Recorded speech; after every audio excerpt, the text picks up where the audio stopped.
So let's just start here, and let's take a look at the event section really quick. So clicking back out on this little red icon here brings us into event mode. So now we can't, if we had grass or whatever, we can't click and drag on it. It's not doing anything. And then, you know, you can see the grid more distinctly, so that helps remind you that you're in event mode. So and we have the starting one here. So let's double click on this, or sorry, right click on it and see what this is. And it says, what is this? So it's not going to show us on there.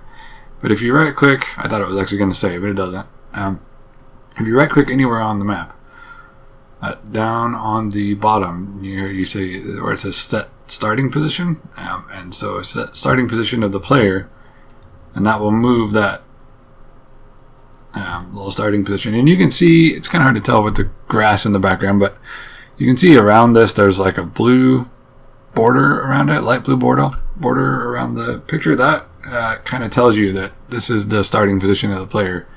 And a normal event won't have that blue color, so it helps you kind of remember that, you know, this is where your player is starting. So we'll just pick a spot. It doesn't really matter. I'll start the player right there. That's fine.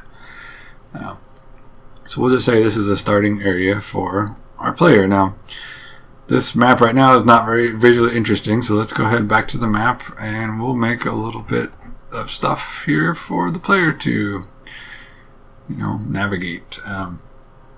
So let's start by making I'll actually show this a little, because I showed the manual one down here, the manual clips already, and you would just click on each individual part if you wanted to make more of those.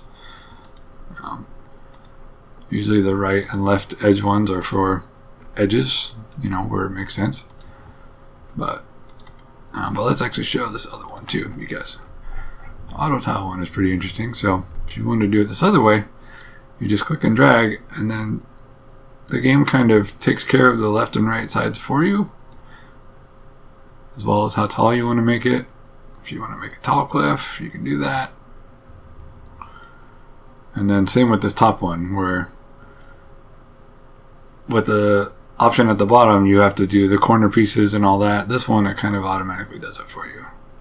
So it's a little faster, but you have slightly less control over nuances with this option. So it's up to you, whatever you, you know, whatever you're more comfortable with. But let's go ahead and just, for this example, we'll just make the cliff go off into the distance here, who knows where. And if we decide that we want to add a little bit more to it, maybe like, oh, I want to put some more over here, well, we can do that. We can just add more like that. So all I'm doing is clicking the mouse button down and dragging along, and it's doing these weird cliff things for me here. So let's just say you're boxed in by a cliff to start the game, and that's fine. And it goes off into the distance, who knows where. So I'm just drawing the upper outline, and you want to think about perspectives a little bit, because see, it looks kind of strange here. It's like, oh wait, we forgot something. And also too, here's another thing where, and you may want to do this intentionally, it could be nice sometimes, but for now it's a little bit strange, because you can see there's only 2 blocks here versus here we had 3. So if you want to keep it the same height of a cliff, then you want to make sure you have 3 also in this case. So same with here, 1, 2, 3 squares down, and then it automatically makes the cliff for us. So we'll just go ahead and close in the rest of this area here with this top of the cliff. Actually, I'm going to undo that, and we can see it undoes the one step, because I didn't, you saw it took away a whole bunch there. It's because I didn't let go of the mouse, so it considers that just one step. So it, you know, it stopped the whole step, or rather it undid the whole entire step of me going back there. So alright, so that's probably good for a mountain. Let's go ahead and click off of that. I think I want to make a little pathway here. So we'll use this dirt path with the grass, and we'll just kind of manually click and drag something that kind of goes along this similar shape of the path. And one trick you can do if you want to make it a little more visually interesting I could fill it in all the way like this and just have it be, plain. But if this is maybe a less traveled area or something, you can kind of offset a little bit by clicking around it and then reconnecting it, so it kind of has these little dirt patches, and maybe it's a path, but there's also some grass growing back in on it, that sort of thing. So you can make some little designs like that, and that makes it kind of a little more visually interesting. It's a trick for you guys starting out, that you can do stuff like that. So one good thing to do, and it depends on on how you, it depends on who you ask as to what good practices are and things like that. But one good thing that I like to do is have some kind of visual indication for the player, like, hey, if you walk right here on this spot, you're probably going to be able to move to the next screen. And then another thing that you can do is you could block it off with some other object here, that's sometimes a good idea, like literally forcing the player to just go on these two spaces, like you can't move here or here, so they don't have any issues with that. But it's up to you how you want to do it. And it doesn't necessarily have to be that way, as long as the player can see, like, oh, okay, I should probably go here because that's where the dirt path goes. So it's enough for them to get the idea that they're probably going to be moving in that direction. So, but let's go ahead and add some different objects out here. Let's see. Maybe we'll take this darker grass a little bit, put some of that in here. Actually, no, you know what? Undo that instead of that one, because that doesn't look necessarily as good.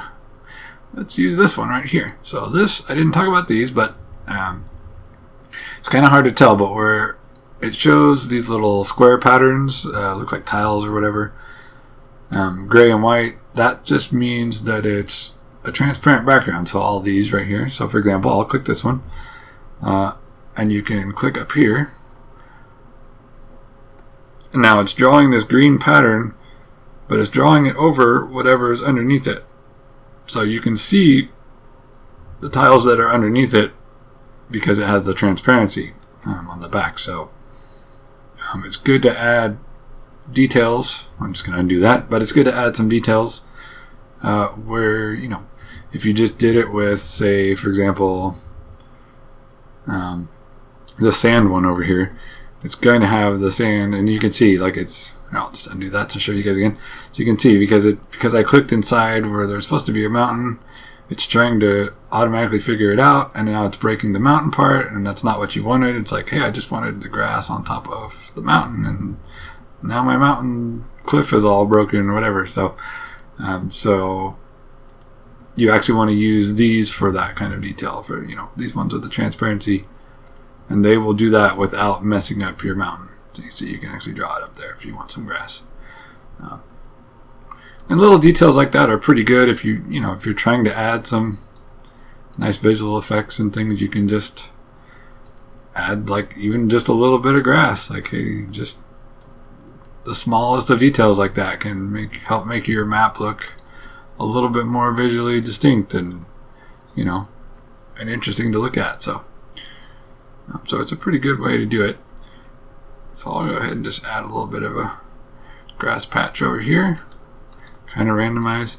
Because you got to remember, one thing that is an easy mistake to make, especially when you're starting out, is that when you're drawing nature stuff, it's not so square. Like, this cliff is pretty square. It's probably not one that I would necessarily use for that big of a space without doing something else with it, but it's okay for now. But it could be better, because generally when you're talking nature tends to do things in a more randomized pattern, and where you want your squares and things, that's going to be in man-made stuff, so towns and things like that, or structures that people have made. Then you see a lot of the symmetry. You'll see a lot of the the straight lines and the 90-degree angles and the stuff lining up perfectly. But nature doesn't really do it that way most of the time, so you can get away with a little bit of that, but the more varied and random you can make things look, the more natural it'll feel. So